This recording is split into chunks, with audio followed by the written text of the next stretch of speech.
Nestor et les Oubliés, c'est un film que j'ai décidé de faire suite à la sortie de Roger Tupin. En fait, pendant le tournage de Roger Tupin de ses variétés, déjà, j'avais été très impressionné et touché par Nestor, que j'ai rencontré là, pendant ce tournage-là, qui est un des personnages du film de Roger Tupin. Et donc, j'avais été touché par son passé, son histoire d'orphelin de la période de Duplessis, puis en même temps assez impressionné par le charisme et la force de résistance de ce bonhomme-là, de Nestor. Et puis, donc je m'étais dit que ça pourrait être intéressant éventuellement de poursuivre avec lui et puis d'aller plus loin, puis en même temps de témoigner un peu du fait que ces gens-là n'ont jamais reçu d'excuses, de compensation ou quoi que ce soit là, pour tous les torts qui leur ont été faits pendant leur petite enfance et jusqu'à l'adolescence en fait.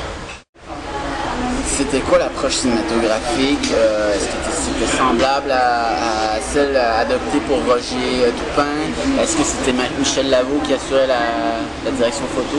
Oui, la direction photo a été faite par Michel Lavaux. C'est le même monteur aussi, René Roberge, que pour Roger Tupin et pour Rosaire et la Petite Nation avant. C'est des collaborateurs avec lesquels je travaille depuis donc plusieurs années, puis avec lesquels on a développé une complicité artistique qui moi, me plaît, me sécurise. Donc, je garde mes collaborateurs longtemps.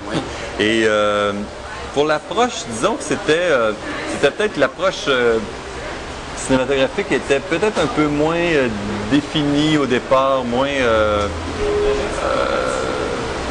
Roger Tupin se tournait dans un lieu, tout ça. Là, il y avait une approche plastique très particulière de plan fixe et tout ça. Pour Nestor, c'était plus comme vraiment une approche de cinéma direct, c'est-à-dire de suivre ces gars-là dans leur quotidien, dans leurs manifestations, tout ça, avec donc le désir d'être proche d'eux, de leur donner la parole le plus possible, puis en même temps de les voir vivre dans leur quotidien. Alors c'était vraiment là, la caméra à l'épaule de Michel qui était mise à profit là-dedans. Moi, je suis toujours collé à Michel et je trouve que le gros avantage de ne pas tenir la caméra, c'est justement pendant que lui est sur le sujet, moi, je vois ce qui se passe autour. Moi, je peux diriger le regard de Michel. Je peux dire, Michel, regarde, pendant qu'il fait ça, regarde l'autre à côté, est en train de faire ça. Michel va paner, va aller chercher ça. Ça permet c'est vraiment comme d'avoir deux regards aiguisés sur la vie qui est devant nous. Alors que je trouve que quand tu cadres toi-même, que tu poses tes questions, je trouve ça limitatif. Donc, je trouve que c'est un grand apport de travailler avec un directeur photo qui déjà, lui, a son propre regard sur ce qui se vit au moment où on tourne. Doublé du fait que moi, je peux avoir le regard ailleurs, je peux me concentrer aussi sur le rapport que j'établis avec le personnage, parce qu'il n'y a pas une caméra entre moi et le personnage filmé. Donc, j'ai un vrai rapport, je suis directement en relation avec la personne que je tourne. Et puis, donc ça, c'est un autre avantage que je trouve. Et par contre, tout ce qui est au niveau des cadrages, au niveau, entre autres, bon, moi, je fais souvent des plans fixes, des tableaux ou des plans où avec Nestor, par exemple, il se promène dans le parc La Fontaine. Bien là, on a un moniteur et je cadre avec Michel à chaque fois que je ne suis pas en situation, disons, d'entretien avec les gens, mais qu'on fait des images, qu'on fait des plans, qu'on les fait vivre. À ce moment-là, les cadrages, c'est toujours discuté entre moi et Michel. Puis moi, j'ai fait de la photo, tout ça, donc j'ai un sens du cadre et puis j'aime beaucoup, je m'implique de très près à ce niveau-là aussi. C'est drôle parce qu'on a une dynamique des fois. Michel, tu sais, c'est un gars tout d'une pièce, un costaud avec son caractère et tout ça. Des fois, je dis, gars, Michel, il se passe ça à côté. Ah, Steve Ben, je suis en train de tourner ça, là. Tu sais, des fois, il réagit un peu. On se dit, oui, mais je le veux, regarde ça. Là, il jette un coup d'œil, il fait, ah, ok, ouais, c'est vrai, ok. Donc, ça a une drôle de dynamique. Mais la prise de son, moi, je travaille avec un preneur de son aussi. Je trouve ça bien important, le triumvirat, là, tu sais, d'être trois personnes. Et le preneur de son avec la perche, de toute façon, est sur le sujet filmé. Donc, nous, même si on n'est pas très loin, c'est des micros très directionnels. Donc, normalement, ce qu'on peut se raconter en chuchotant, tout ça, ça rentre pas en ligne de compte avec ce qui est tourné, là. Tu sais, pas de problème avec ça. Les films que j'ai faits jusqu'à maintenant, je les aurais pas faits en film. Parce que c'est trop lourd, c'est trop cher, on m'aurait pas laissé tourner autant que j'ai tourné, tout ça. Par contre, j'ai pas tourné au plan numérique. Ces trois films-là, que ce soit Rosaire, Roger Tupin et Nestor, on a tourné en Betacam SP analogue. Sauf parce que je trouve qu'il y a une belle qualité, il y a une espèce de chaleur, il y a une qualité à la caméra qu'on utilisait, puis aux optiques, au zoom devant aussi.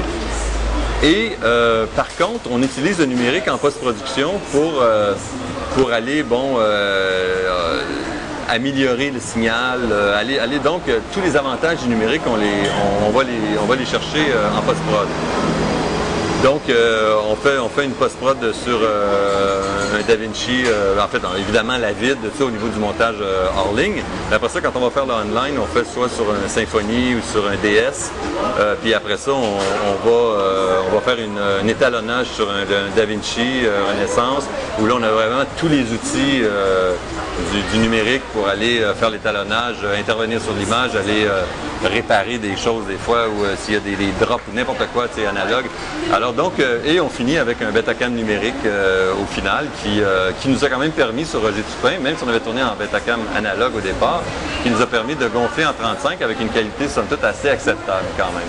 Par contre, le film que je fais présentement, tourné à la baie James, là on tourne en Betacam numérique et certaines images de territoire plus large, en hélicoptère, tout ça, que là on a tourné en HD avec une Ciné Alta Sony.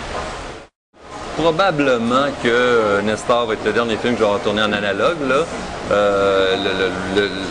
Le numérique maintenant, c'est vraiment du cinéma électronique. Je pense que c'est du cinéma numérique. Il y a avec la post-prod, avec tout ce qu'on peut faire en post-production maintenant au niveau de l'intervention sur l'image et tout ça, j'ai l'impression que si je peux me le payer maintenant sur les projets que je vais faire, je vais soit tourner en numérique ou dans le cas des projets de fiction, parce que j'ai un projet de fiction, long métrage que je tourne à l'automne.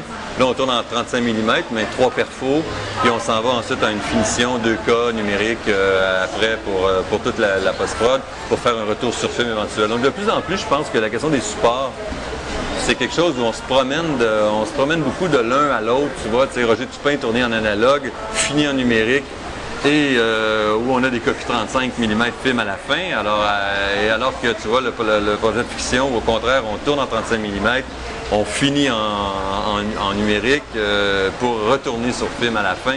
Donc c'est des choses qui se font de plus en plus de passer d'un support à l'autre. Le film est terminé. Oui. Il est lancé au FFM. Oui, c'est ça, le 28 août, la première au FFM, c'est ça, oui. Pourquoi le FFM? Pourquoi le FFM? Je dirais que c'est écoute, différents aspects.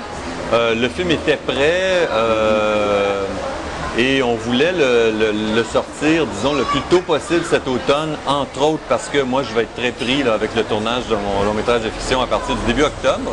Donc, je trouvais ça important d'être là, d'accompagner le film dans sa sortie.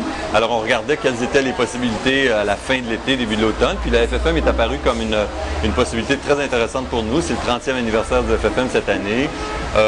Moi-même, j'ai étudié à Concordia. J'ai été près du conservatoire à l'époque que M. Lozic menait, dirigeait le conservatoire à l'époque. C'est un des endroits avec la Cinémathèque où j'ai fait mes classes en cinéma.